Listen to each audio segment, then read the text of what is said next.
सिद्धात्मा निराशीर्यदि सिद्धात्मा यक्तः सर्वपरिग्रहः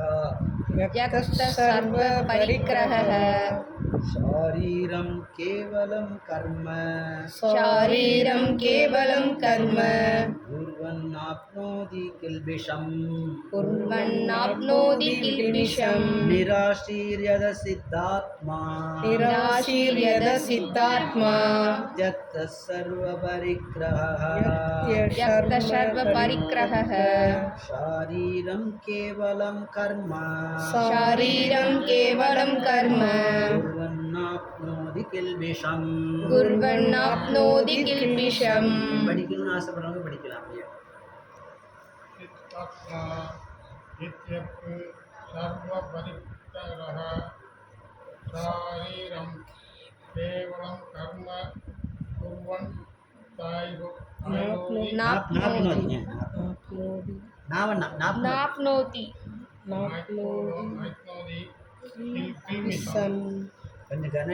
நிராஷீர் அப்படின்னா பலனுக்கான விருப்பமின்றி எதை கட்டுப்படுத்தப்பட்ட சித்தாத்மா மனமும் அறிவும் தெக்த துறந்து சர்வ எல்லா பரிக்கிரக சொத்துரிமை என்னும் சாரீரம் உடலை ஆத்மாவுடன் தக்க வைத்துக் கொள்ள கேவலம் மட்டுமே கர்ம செயல் குருவன் செய்வதால் ஆப்னோதி ஏற்பது கில்பிஷம் இத்தகு உணர்வுடையோன் அப்படின்னு சொன்னால் இங்கே கிருஷ்ண உணர்வுடையோன் மனமும் அறிவும் முழுமையாக கட்டுப்படுத்தப்பட்ட நிலையில் தனது சொத்துக்களின் மீதான உரிமை உணர்வுகளை முழுமையாக துறந்து வாழ்வின் அவசிய தேவைகளுக்காக மட்டுமே செயலாற்றுகின்றான்.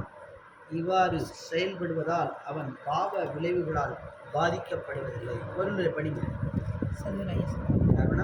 கிருஷ்ண பக்தன் தனது செயல்களில் நல்ல தீய விளைவுகள் எதையும் எதிர்பார்ப்பதில்லை. அவனது மனமும் அறிவும் முழுமையான கட்டுப்பாட்டில் உள்ளது. நான் பரமனின் அம்சம் என்பதால் என்னால் செய்யப்படும் செயல்கள் உண்மையில் என்னால் செய்யப்படுபவை அல்ல என மூலமாக பரமனால் செய்யப்படும் செயல்களே என்பதை அவன் அறிவான். கை நகரும்போது அது கையின் சுய விருப்பத்தினால் அல்ல, முழு உடலின் முயற்சினாலேயே அது நகருகிறது. சுய புணர்கட்சியில் ஆர்வமில்லாத கிருஷ்ண பக்தன் எப்போதும் பரமனின் ஆவலுடன் இணைந்துள்ளான். ஓர் இயந்திரத்தின் பாகத்தை போல அவன் செயல்படுகிறான். இயந்திரத்தின் பகுதி எவ்வாறு எண்ணெயிடப்பட்டு சுத்தமாக்கப்பட்டு பராமரிக்கப்படுகிறதோ அதுபோல கிருஷ்ண பக்தனும் பகவானின் திவ்யமான தொண்டில் ஈடுபடுவதற்காக தனது செயல்களால் தன்னை பராமரித்து கொள்கிறான். எனவே அவன் தனது முயற்சிகளின் விளைவுகளால் பாதிக்கப்படுவதில்லை. ஒரு மிருகத்தை போல அவனது உடல் கூட அவனுக்கு சொந்தமானது கிடையாது. மிருகத்தின் சொந்தக்காரன் சில சமயங்களில் தனது மிருகத்தை கொடூரமாக கொன்றாலும் அஃது எதிர்ப்பதில்லை. முழுமையாக ஈடுபாட்டில் உள்ள கிருஷ்ண பக்தனுக்கும் எந்தவித பௌதீக பொருள்களின் மீதும் பொய்யுரிமை கொண்டாடுவதற்கு நேரமில்லை. உடலையும் ஆத்மாவையும் தக்க வைத்து கொள்வதற்காகவே அநியாயமான வழிகளில் செல்வம் சேர்க்கும் அவசியமும் அவனுக்கில்லை. எனவே இத்தகு பௌதீக பாவங்களால் அவன் கலங்கமடுவதில்லை. தனது செயல்களின் எல்லா விளைவுகளிலிருந்தும் அவன் விடுதலை பெற்றவனாவான். கிருஷ்ண உணர்வுடையும் மனமும் அறிவும் முழுமையாக கட்டுப்படுத்தப்பட்ட நிலையில் அந்த சொத்துக்களின் மீதான உரிமை உணர்வை முழுமையாக திறந்து வாழ்வில் அவசிய தேவைகளுக்காக மட்டுமே செயலாற்றும். இவ்வாறு செயல்படுவதால் அவன் பாவ விளைவுகளால் பாதிக்கப்படுவதில்லை. அந்த பாவ விளைவுகள் வாழ்க்கையில் பிரிக்க முடியாத மாதிரி வந்துட்டே இருக்கு. பாவ விளைவுகள் பாதிக்காமல் இருக்கும். நம்ம கடமையை செய்யணும், தொழிலும் செய்யணும், அதே நேரத்தில் பாவமும் ஒட்டப்படாது. அநியாயமான முறையில் பாவ விளைவுல அப்போ எப்படியாப்பட்ட மனநிலை மாற்றிக்கொள்ள வேண்டும் அப்படிங்கிறத இங்கே சொல்றாங்க. சொத்துக்களின் மீதான உரிமை உணர்வுகளை முழுமையாக துறந்து வாழ்வின் அவசிய தேவைகளுக்காக மட்டுமே செய்தார். உண்மையிலேயே இந்த பிரபஞ்சம் முழுவதுமே யாருக்கு சொந்தம்? பகவானுக்கு தான் சொந்தம். இந்த உலகம் மட்டுமில்லை, எல்லா உலகங்களுக்கும் உரிமையாளர் அவராக தான் இருக்கார். அதே நேரத்தில் நாம் பேரளவுக்கு தான் இருக்கிறோம். ஏன் பேரளவுக்கு நாம் நிரந்தரமாக இருக்க முடியாது. வாமன தேவர் பூமியை அளந்தார். அன்னைக்கு வாமன தேவர் அளந்தார். அவர் அவர் அளந்த சொத்து தானே இது எல்லாமே. ஆமாம் சார். நம்மளாம் இந்த உலகத்தை கம்பேர் பண்ணோம்னா நம்மளாம் ஒரு ஒரு எப்படி பார்க்கணும், விமானத்தில் போகும்போது எப்படி நம்ம போனவங்களுக்கு தான் தெரியும். கீழே இருந்தால் எப்படி தெரியும், மேலே இருந்து பார்த்தா எப்படி தெரியுது, எறும்பு மாதிரி தெரியும்ல. நம்மளாம் மக்கள் எதாவது தெரியுதா, மக்கள் போகிறதாலும் தெரியாது. இந்த எறும்பு மாதிரி என்ன தெரியுதுன்னு தெரியல, சும்மா அந்த ஒரு மோஷன் மாதிரி தெரியும். ஆனால் யாருக்கெல்லாம் தெரியாது. தெரியாது, ஒன்றுமே தெரியாது. நம்மளாம் பகவான் கணக்கில் நம்மளும் அப்படித்தான். அவருக்கு அப்படித்தான் நம்மளாம். பிரபஞ்சம் அவ்வளோ பெருசு. இதில் உலகத்தை வரைக்கும் 5 2 அப்படி சொல்கிறோம். அது உலகத்துடைய அமைப்பு. அந்த பிரபஞ்சம்னு சொன்னால் இன்னும் பெருசாக போயிடும். இந்த பூமி ஒரு கிரகம். இப்போ இந்த அறிவியல் பூர்வமாக சொன்னால் சூரியனை சுற்றி அந்த கோள்கள்லாம் சுற்றுது இல்லையா, புதன், வியாழன், பூமியிலும் ஒரே ஒரு கிரகம் நம்ம. இது போல இன்னும் சொல்லப்போனால் இந்த மாதிரி நம்ம மூளையினுடைய சக்தி வந்து எல்லாருக்குமே அளவற்ற சக்தி இருக்குது. நம்ம பயன்படுத்துறது கம்மி தானோ, உண்மைதான். எல்லாருக்குமே எல்லா திறமை, அதாவது ஒவ்வொரு வகையான திறமை இருக்குது. நாமளே வந்து நம்ம ஆசைப்படுகிற மாதிரி விரிவாக்கணும். நம்மளுடைய இருப்பு எப்படி அப்படிங்கிறது நம்ம புரிஞ்சுக்கிட்டு அப்போ உலகம் பூமியே பறந்து கிடக்கு. இன்னும் பூமியோட வியாழெல்லாம் பன்மடங்கு பெருசு. எத்தனையோ கிரகங்கள்.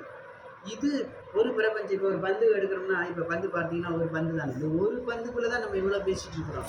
சூரியன், சந்திரன், நெப்டியூன், புளூட்டோ, வியாழன், எதா இருந்தாலும் நவ கிரகங்களும் ஒரே ஒரு பந்துக்குள்ளே உள்ளதா. அதில் நம்ம பூமி அதுக்குள்ளே ஒரு பகுதி. அப்படி பார்க்கணும். இப்படி எண்ணற்ற பிரபஞ்சங்கள் இருக்கான். அதில் நம்மெல்லாம் ஒரு மூலையில் ஒரு எறும்பு மாதிரி. எதுக்கு சொல்ல வரோம்? அப்போ இந்த சொத்துக்கள்லாம் யாருக்கு சொந்தம்? கடைசி வரைக்கும் யாருக்கு சொந்தம்? இன்னைக்கு நம்ம வீடு, அடுத்து வேணால் பிள்ளைக்கு பொண்ணு இருக்கலாம். அவங்களுக்கு பிறகு இப்படி அந்த பொண்ணை வச்சுட்டா இன்னொருத்தருக்கு சொந்தமாயி. அப்போ நம்ம கையில் இருக்குது சொத்துக்கள். சொத்துக்கள் மாறிக்கிட்டே இருக்கும். நம்ம இருக்கிற வரைக்கும் நம்ம எதாவது நினச்சிட்டு இருக்கோம். இந்த ஊரில் இருக்கிற வரைக்கும் அவங்க வச்சுப்பாங்க. வேற ஒரு வீடு அவங்க எடுத்துகிட்டு போயிடுவாங்க. இன்னொருத்தருக்கு சொத்துக்கள். அது வீடாக இருக்குது. நிலமை அப்படித்தானே. நான் கூட எவ்வளோ நிலங்கள் வச்சுருந்தேன் கிராமத்தில். எங்கள் அப்பா அம்மா கூட எல்லாம் மாறி போச்சு. இப்போ யாரும் வச்சுருக்காங்க. அப்படி மாறிக்கிட்டே இருக்கும் ஜெனரேஷன் மாற. அப்போ சொத்துக்களும் நிரந்தரமாக யாருக்கும் இருக்கிறது இல்லை. பகவான்கிட்ட தான் நிரந்தரமாக இருக்குது. அதான் இங்கே சொல்கிற சொத்துக்களின் மீதான உரிமை உணர்வை இருக்கிற வரைக்கும் நம்ம சொத்து அவ்வளோதான். நமக்கு இருக்கிற வரைக்கும் நம்ம வேற அளவுக்கு அதுவுமே நம்ம பொறுப்பாளராக இருக்குமா. பகவான் சொத்து அப்படி எடுத்துக்கணும். பகவான் சொத்து பகவான் நம்மகிட்ட ஒரு பொறுப்பாளராக ஒப்படைச்சிருக்காங்க. அப்படிதான் இந்த உடம்பே அவர் சொத்தாச்சே. இது வாடகை வீடு அப்படி சொல்கிறாங்க. உரிமை உணர்வு ஏன் இருக்குன்னா, உடம்பு எல்லாமே பகவான் சொத்து போது இப்போ உடம்பு மட்டும் யார் சொத்து? பகவான் சொத்து. வாடகைக்கு இருக்கிற மாதிரி தானே இந்த உடம்புல இருக்கிற ஆள். என்னைக்கு இருந்தாலும் வாடகை வீட்டுக்காரன் வெளியில் சொல்லியிருப்பாங்க. நாளைக்கு சொல்லுவாங்க. உரிமையாளர் சொல்லுவாங்களா, எனக்கு இந்த வீடு வேணும், இல்லை ஏதோ ஒன்று ஆல்ட்ரேஷன் பண்ண போகிறேன் அப்படி சொன்னால் என்ன சொல்கிறாங்க? காலி பண்ணி தான். அதே மாதிரி இயற்கை என்ன சொல்லுமா, போதும்போது இந்த உடம்பு பலகீனமாயிடுச்சு, கிளம்பு சொல்லிடுவாங்க. கிளம்பி தானே ஆகணும். உண்மையா இல்லையா? அது உண்மை வந்து உறக்க உண்மை சொல்லுறது கசந்தாலும் உண்மை அதுதான். ஏன் ஒரே மாதிரி இருக்குது இல்லையா உடம்பு? ஏன் இப்போ கண்ணாடி போட்டு எழுந்து தேடுறோம். ஏன் அன்னைக்கு பார்த்து எடுத்து இன்னைக்கு வரமாட்டேங்குதே, தவிர்க்க முடியாது. அதனால் இந்த உரிமை உணர்வுலேருந்து விடுபட்டு உடம்பே நமக்கு சொந்தம் இல்லை. அப்படி இருக்கும்போது பொருள்கள் எப்படி சொந்தம் இல்லை? அதான் இருக்கிற வரைக்கும் அப்படியே கேட்டாக்க பற்றுதல் ரொம்ப கொடுக்கூடாது. அதான் சொல்கிறார், சொத்துக்களின் மீதான உரிமை. இதெல்லாம் ஏன் உரிமை உணர்வுகளை தொடர்ந்து வாழ்வின் அவசிய தேவைகளுக்காக மட்டுமே இந்த அவசிய தேவைங்கிறது ரொம்ப முக்கியமானது. இந்த உடலையும் ஆத்மாவையும் காப்பாற்றிக்கிறதுக்காக நம்ம உழைக்கலாம். அப்படி எடுத்துக்கலாம். நம்ம உடம்பு இருக்கிற வரைக்கும் நம்ம மெயின்டைன் பண்ணணும். அதே மாதிரி ஆத்மா ரெண்டும் சேர்ந்து இருந்தால் தான் இந்த உடல் இயக்கமாக இருக்கும். அப்போ உடம்புக்கு ஆத்மாவுக்கு என்ன தேவையோ அதை செய்யணும். இப்போ ஆத்மாவுக்கு தேவையான வேலை தான் இப்போ செஞ்சுட்டு இருக்கோம். நாம ஜபஸ் வேறு 2 விதமான இது இருக்குது. பார்த்தீங்கன்னா, உடல் உணவு ஆத்மாவுக்கு உணவுன்னு பிடிக்கிறாங்க. நம்ம ஆத்மா பற்றிலாம் யாரும் நம்ம பேசுறது இல்லை. அதை பற்றிலாம் நம்ம பேசுகிறோம். கேட்க உடலை பற்றி தெரியும். உடலுக்கு சம்மந்தப்பட்ட விஷயங்கள்லாம் நமக்கு புரியுது. நமக்கு வீடு வேணும், வாசல் வேணும், உணவு வேணும், ட்ரெஸ் வேணும், எல்லாம் தெரியுது இல்லை. அதெல்லாம் கரெக்டாக கொடுத்துட்றான் எல்லாம். ஆத்மாவுக்குன்னு யார் உணவு தனியாக போடுறான்? அதை பற்றி தெரியாதே முதல்ல. ஆனால் ஆத்மாவுக்கும் உணவு இருக்கான். ஆத்மா பலமாக இருந்தால் தான், ஆத்மா இருந்தால் தான் உடம்பு. அதனால தான் நமக்கு இந்த ஆத்மாவை பற்றியே நினைக்கிறது இல்லை, அதை பற்றியே சிந்திக்கிறது இல்லைன்னா தான் அமைதி கிடைக்கும். நமக்கு எவ்வளவுதான் எல்லாம் இருந்தாலும் ஒரு மனசுக்குள்ள ஏதோ ஒரு கவலை இருக்கா இல்லையா? எல்லாம் இருக்கும். சில பேர் அதை வேலை கவலையே இல்லைன்னு ஒருத்தர் கவலைப்பட்டார். அந்த மாதிரி அந்த மாதிரி எல்லாமே இருக்கும். ஆனால் மனசுக்கு வந்து ஏதோ ஒரு இனம் புரியாத கவலையோ சோர்வோ டல் அடிக்குதா இல்லையா? இது டாடா பிர்லாக்கே உண்டு. இது கேள்விப்பட்டீங்களா? டாடா பிர்லா வந்து இப்போலேருந்து ரத்தன் டாட்டாக்கு முன்னால் இருந்தாங்களா? அவர் டாட்டானா எல்லாருக்கும் இந்த டாட்டா பிர்லா எவ்வளோ பெரிய கோடீஸ்வரர். அவர் வந்து பாம்பேயில் நிறைய ஹாஸ்பிட்டல்லாம் கட்டியிருக்காரு, நிறைய தர்மங்கள்லாம். டாட்டா நல்லா பரவாயில்ல. டாட்டா பொறுத்தளவு மற்றவன்கிட்ட லேபர்ஸை விட டக்குன்னு எடுக்க மாட்டான். அந்த மாதிரி கேள்வி. அப்படி நல்ல ஒரு மனிதத்தன்மை, நல்ல தர்ம சிந்தனை, அப்படிலாம் நல்ல செல்வம் இல்லை. ஆனாலும் கூட சொன்னாங்க நம்ம சத்சங்கத்தில், ஆனாலும் கூட அவர் வந்து அவருக்கே நிம்மதி இல்லை அவர் கட்டத்தில். ஏப்பா இப்போ நம்மளாம் ஏமாத்திரம் அப்போ சொல்ல, அவர் டாட்டானாலே தெரியும் அவ்வளோ கோடீஸ்வரர், அவ்வளோ சொத்து, அவர் வேலையாக எல்லாம் இருக்குது. நிறைய ஹாஸ்பிட்டல் கட்டி கொடுத்துருக்காரு, சமுதாயத்துக்கு நல்ல தொண்டு இருந்தும் அவருக்கும் நிம்மதி இல்லை. இது எங்கே சொல்கிறது இப்போ? அப்போ ஏன் அப்படின்னு ஒரு கேள்வி எழுதும்.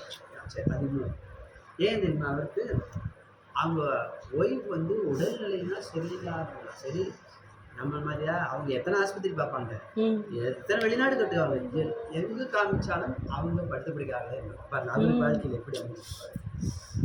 அவர் எத்தனை வேலையாளர்கள், எவ்வளோ கோடி. இதுதான் இயற்கையுடைய சமன்பாடுன்னு நம்மளால் சொல்லவே முடியாது. அதனால் பகவான் நம்ம கொடுத்துருக்கிறது நன்றி சொல்லணும் நிறைய விஷயத்துக்கு. அது இல்லையே இது இல்லையே நம்ம ரொம்ப இருக்கிறதுல முதல்ல திருப்தியாக இருக்க பழகும். அப்போது அவங்க ஒய்ஃப் வந்து எவ்வளவோ ஆஸ்பத்திரி எல்லாம் பார்த்துட்டாங்களா, அவங்க படுத்து படிக்காதான் இருப்பாங்க. அப்படியே படுத்து படிக்காம அப்படியே பல வருஷம். அப்போ அவருக்கு எப்படி நிம்மதி இருக்காது. ஆனால் அவர் கேட்டாராம் சத் சங்கத்தில், எப்படி ஒரு பெரிய பாட்டு, நான் இவ்வளோ பேர் தாமதம் பண்ணிட்டு ஒரு ஹாஸ்பிட்டல் இருக்கேன், எனக்கு ஒய்ஃப் உடனே பற்றி இல்லை, ஏன்னா மனசுக்கு எல்லாம் அப்படின்னு தான் அவர் சரியாக சொன்னார். இதெல்லாம் சரிதானே. கோவிந்தனுடைய சேவையில் ஈடுபடலை இல்லையா? நல்லா புரிஞ்சுக்கலாம். இப்போ சன்னியாசிகள் சந்திக்கும் போது இப்படி வரும். சாதாரண ஆளாக பேசும்போது என்ன சொல்லுவாங்க, எதையோ ஒன்று சொல்லுவாங்க. அவங்களுக்கு வந்து அதுதான் பக்தர்களோட சந்தி. இவ்வளவு செஞ்சீங்களே, பகவான் கோவிந்தனுடைய சேவையில் ஏதாவது வந்தீங்கன்னா அப்படியே யோசித்தா இல்லை. அதான் உங்களுக்கு அமைதி. கோடி கோடியாக பணம் இருந்தாலும், சொத்துக்கள் இருந்தாலும், எவ்வளோ பெரிய மந்திரியாக இருந்தாலும் சரிதான், ஜனாதிபதியாக இருக்கட்டும், பிரதமராக இருக்கட்டும், பேருக்கு தான் முதலமைச்சர், அவங்களுக்கு 1000 கவலை வெளியில் தெரியாது. வேணா பேட்டி கொடுத்துருப்பாங்க, 10 பேர் ஜாலியாக பேட்டி கொடுத்துருப்பாங்க. அவங்களுக்குள்ள போனால் நிம்மதி இருக்காது. பகவானுடைய சேவையில் யாரா ஏழையாக இருந்தாலும் கோடீஸ்வரனாக ஏதாவது வகையில் சேவையில் இருக்கணும். அப்போ பகவான் சேவையில் இல்லைன்னா அமைதி கிடைக்காது. அதுதான் இங்கே சொல்லணும். அப்போ இந்த உரிமை உணர்வு, அப்போ இந்த வாழ்வின் அவசிய தேவைகளுக்கு மட்டுமே சில தேவைதான். நமக்கு தேவையானதுக்கு உழைக்கணும், தேவையானதுக்கு தேவையான மிச்ச நேரம் 24 நேரம் எல்லாருக்கும் பொதுவாக கொடுத்துருக்கு. நல்லா வேலை பார்க்கலாம், நல்லா சம்பாதிக்கலாம், யாரும் வேணாம்னு சொல்லியிருக்கேன். உதவாத யாரும் பேச மாட்டான். வாழ்க்கைக்கு ஒத்து வரதான் பேசுவாங்க. நல்லா தொழில் பண்ணணும், சம்பாதிக்கணும். ஆனால் அதுவே 24 நேரம் சொன்னாங்க. அதுதான் தப்பு. எல்லாத்துக்கும் ஒரு லிமிட். 24 ஹவர்ஸ் 24 நேரம் கொடுத்துருக்கா, அதில் பகவானுக்கு ஒரு 1/2 மணி நேரம் செலவு பண்ணணும், 1 மணி நேரம் செலவு பண்ணணும். இந்த ஆசை இருக்கும். இது இல்லைன்னு சொன்னால் அமைதி கிடைக்காது. அது எவ்வளோ பெரிய கம்பெனி ஒன்றுக்கும் கிடைக்காது. அதுதான் டாட்டா சொல்கிறேன். அதுதான் நம்ம சொல்வா. அப்போ வாழ்வின் அவசிய தேவைகளுக்கு மட்டும் நம்ம இருக்கிறது செயலாற்றோம். இவ்வாறு செயல்படுவதால் அப்போ நம்ம என்ன பண்ணுறோம், நல்ல வேலை செய்கிறோம், சம்பாதிக்கிறோம், எல்லாம் தேவையானது ஈட்டுறோம். ஆனால் பக்கத்துலேயே பெருமாள் சேவை ஈடுபடுத்திக்கணும் இல்லையா? தினமும் ஈடுபடுத்தணும். அது எப்படி பயன்படுத்தணும் நம்ம பண்ணிக்கலாம். அந்த சேவை கொடுக்க தான் உங்களுக்கு தனிப்பட்ட முறையிலேயும் அமைதி, சாந்தம் எல்லாமே கிடைக்கும், வீட்டுக்கும் கிடைக்கும், சுற்றி வரும். பகவான் மறந்து பகவான் சேவை மறந்தோம்னா இந்த மாயாசக்தி வந்து, அதாவது நிறைய விஷயம் மாயாசக்தியுடைய பேச்சு தனியாக இன்னொரு நாளைக்கு பேசணும். எப்படி நம்ம வாழ்க்கையை சுற்றி கணிஞ்சிருக்கோம்னா நிறைய விஷயங்கள். மாயாசக்தி பகவானுக்கு கட்டுப்பட்டது தான். இந்த மாயாசக்தி தான் நம்ம எல்லார் வாழ்க்கையிலும் செயல்பட்டு, அது பகவானுக்கு ஆணைக்கு கட்டுப்பட்டது. அது சுதந்திரமாக செயல்படாது. ஆனால் பகவான் இப்படிதாச்சும் அதே நம்ம வாழ்க்கையோட சம்மந்தம். அப்போ பகவான் சேவையில் வரும்போது பகவான் என்ன சொல்லுவாராம், கோவிந்தர் மாயாசக்தி கட்டுப்பாடு பண்ணுவார், நீ இந்த பக்தனை விட்டுரு. அதுக்கு தான் இதெல்லாம் சொல்கிறது. பகவானுடைய சேவையை வந்து நம்ம பக்தர்கள் மூலமாக கற்றுக்கொண்டு படிப்படியாக வீட்டிலேருந்து ஆரம்பிச்சிட வேண்டியதான். ஒரு நாளில் யாராருக்கு எப்படி டைம் கிடைக்குதோ, முதல்ல 10-15 நிமிஷம், 20 நிமிஷம், 1/2 மணி நேரம், 1 மணி ஏன் ஒதுக்கு. சிலருக்கு யாரும் இன்னைக்கு காலையில் நேரம் இல்லைன்னு அதுக்கு ஒரு பதில் நேரம் இல்லையா? நேரம் இல்லைன்னு சொல்கிறது வந்து மனம் முதல்ல இல்லை. அதான் கேட்டாரா மதுரையில் சத்சங்கம். அப்போது பகவானுக்கெல்லாம் வேலை வெட்டி நேரம் இல்லாமல் அவர் வெயிட் பண்ணிட்டு இருக்காரு. இங்கே பக்தர்கள்லாம் நேரம் அவங்களுக்கு எவ்வளோ வேலை இருக்கு எல்லாம் விட்டு வந்திருக்காங்க. அப்படி கிடையாது. நேரம் இருக்கு, நம்ம மனசு கொடுக்கல. இதை விட என்ன வேலைன்னு கேட்டாங்க. அதே மாதிரி பகவானை சேவிக்கிறத விட பகவானுக்கு சேவை பண்ணுறத விட இன்னொரு வேலை இருக்குன்னா அது உங்களை மாயாசக்தி மடங்கி போடும். ரெண்டே சேவை தான் இந்த உலகத்தில். ஒன்று பகவான் சம்மந்தப்படுத்தி சேவை பண்ணுறது, இல்லைன்னா மாயாசக்தி. நம்ம எல்லா தொழிலும் பண்ணலாம், ஆனால் பகவானை சம்மந்தப்படுத்தி பண்ணலாம். அது பக்தி சேவையாக மாறி. பகவானை மறந்து சேவை செய்யும்போது மாயா சேவை. இது ரெண்டுக்குள்ளே தான் எல்லாருமே அடங்கி. இந்த மாதிரிலாம் நிறைய விஷயங்கள் சொல்லு. அப்போ வாழ்வின் அவசிய தேவைகளுக்காக மட்டுமே செயலாற்றும் பொழுது பாவ விளைவுகளை பாதிக்கப்படும். இன்றைக்கு எனக்கு கொடுக்கப்பட்ட கடமை இதை செய்திருக்கிறேன், செய்தாச்சு, அது பகவான். அடுத்தது பகவான் உங்கள் சேவை, அது காலையிலையோ மத்தியானமான யாராருக்கு என்ன நேரம், அது பகவான் சேவை ஒதுக்கணும். ஒரு 15 நிமிஷமா 20 நிமிஷம் முதல் கோர்ஸ் அது முழு மனப்போடும் செய்யும்போது பக்தி சேவையாக மாற்றும். அப்படியே அது படிப்படியாக புண்ணியங்களை சேர்த்துக்கிட்டே வரும். சரியான வழிகாட்டு. இது இன்னொன்று சொல்லிட்டு நம்ம முடிச்சிருக்கோம். நாம ஜபத்தை பற்றி நல்லா முக்கியமான ஒரு விஷயம் சொல்லுவோம். இன்னைக்கு ஒரு அம்மா இதை யூடியூப் தான் கேட்குறாங்க. நான் நாம ஜபம் இது நல்ல அனுபவம். அவங்க சொல்கிறாங்க, நீங்கள் உங்கள் கூட அனுபவத்தில் நீங்கள் ஒன்று சொல்லியிருக்கீங்க, அது இதோட சேர்ந்துருவார். இதே மாதிரி அவர் கார் விஷயத்தில் மாட்டினீங்கல்ல, நீங்கள் கூட சொன்னீங்களா மந்தி, அதே மாதிரி ஒரு அம்மாவுக்கு நடந்திருக்கு. அதே மாதிரி ஒரு நீங்கள் சொன்னீங்கல்ல, எப்படி எங்கேயோ போயிட்டு இருக்காங்க ரொம்ப லாங்கில், திடீர்னு அவங்க கார் வந்து ஏதோ பிரச்சனையாகி நின்று போயிருக்கு. அங்கே 2-3 பேர் போயிருக்காங்க. வண்டி ஓரம் கட்டியிருக்காங்க. ஓரம் கட்டிட்டு வெயிட் பண்ணியிருக்காங்க. யாருக்கோ ஃபோன் பண்ணிட்டு அவங்களுக்கு அது வெயிட் பண்ணி வரணும்ல எப்படி இருந்தாலும். அப்போ சரசரன்னு வண்டி போயிட்டே இருக்கு. ஒரு ஆள் சும்மா வந்தவர், யாருன்னு அவங்களுக்கு தெரியாது. அவர் வந்து வண்டிக்கு என்ன ஏதுன்னு விசாரிச்சிருக்காரு பாருங்க. டிரைவர் சரசரன்னு போயிட்டு இருக்கும்போது பார்த்துட்டு அவங்க சொல்லியிருக்காங்க. அப்போ அவர் அந்த இது கலட்டிட்டு சின்ன ஏதோ ஒரு லைட்டிங் எரியுது, ஏதோ ஒன்று பண்ணி ஒரு 10 நிமிஷம் சரி பண்ணி ஸ்டார்ட் ஆகிடுச்சு. இதெல்லாம் நடைமுறையில் நடக்கிறது. அவங்களுக்கு ரொம்ப ஆச்சு. எத்தனையோ பேர் போகிறாங்க, அவங்க யாருன்னு இவங்களுக்கு தெரியாது. எதுக்கு இவங்களை பார்த்து வந்து இவ்வளவு செய்யணும்? அவங்க தினம் நாம ஜபம் செய்து நல்ல பக்தியில் உள்ளவங்க. அது சொல்ல வந்தாரா, இது கேட்குறாங்க, சத்சங்கத்தில் கேட்குறாங்க. ஆமாம், நீங்கள் நாம ஜபம் செய்கிறது வந்து சேர்த்து வைக்கப்பட்ட பணம் மாதிரி, பேங்கில் போட்டால் பணம் மாதிரி. இப்போ நம்ம பணம் டெபாசிட் பண்ணுற தேவைப்பட்டதானே அந்த பணத்தை எடுத்து செலவு பண்ணுவோம். அதே மாதிரி நாம ஜபம் செய்கிறதும் கிரெடிட் மாதிரி. வாழ்க்கையில் வந்து அது பேங்க் அக்கௌண்ட் மாதிரி நம்ம சேர்ந்துக்கிட்டே சரியான நேரத்தில், சோதனையான நேரத்தில், கஷ்ட நேரத்தில் அந்த நாமஜம் எந்த நேரத்துலையும் நம்ம உதவி அப்படிங்கிறதுலாம் நிறைய உதாரணம். இதான் நிறைய அனுபவம். நிறைய எத்தனையோ விஷயங்கள் சொல்லிகிட்டே போகிறோம். இதெல்லாம் ஒரு பானை சொல்லிட்டு ஒரு சொல்கிற மாதிரி. இதெல்லாம் நம்ம அனுபவம் இதெல்லாம் அனுபவம் உண்மை. அதனால் நம்ம யோசிக்கூடாது. ஒவ்வொரு நாளும் பகவான் சேவைக்குன்னு ஒரு நேரம் ஒதுக்கணும், நல்லா செய்யணும். அப்போ அந்த பாவ விளைவுகள் நம்மளை வந்து சேர்ந்து. ஓம் நமோ பகவதே வாசுதேவாய. ஓம் நமோ பகவதே வாசுதேவாய. ஓம் நமோ பகவதே வாசுதேவாய. ஓம் நமோ